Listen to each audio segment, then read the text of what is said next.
राजा नोंथांमोनखौ बयखौबो आंनि प्र डेभेलपमेन्ट इउट्यूब चेनेलाव बरायबाय। नै आं दिनै गसाइगाव थांनो नागिरदों। नोंथांमोना आंजों लोगोसे थौफादो। केस लानो नागिरदोंमोन नैबे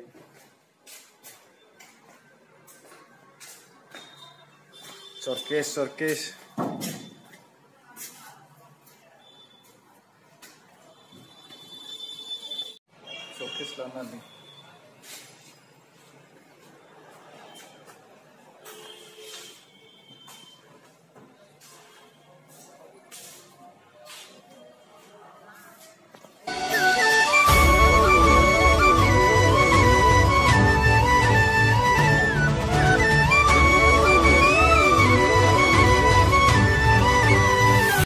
रायजो राजा नोंथांमोन नै गसाइगावआव दिनैनिफ्रायसो रासमेलाया जादों। नोंथांमोनहा मेला जानो गोसो दंब्ला फैनानै गसाइगाव जाफैनो हागोन।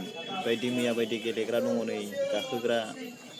नोंथांमोनहा बयबो गसाइगाव फैनानै रासमेलाखौ नायफैनो हागोन मा सिस्टेम जायो। मेलायाव बायदि मैया बायदि रोखोमनि गेलेग्रा गाखोग्रा गथ'फोरनि गेलेग्रा गथ'फोर गाखोग्रा गिदिरफोर गाखोग्रा गासैबो दं। नोंथांमोनहा फैनानै नायफैनो हागोन आरो गाखोफैनो हागोन। गाव गावनि फिसाफोरखौ लाबोनानै खेला गेलेफैनो हागोन। नोंथांमोना बयबो फै रासमेला गसाइगावआव बिराद मोजां जादों रासमेलाया।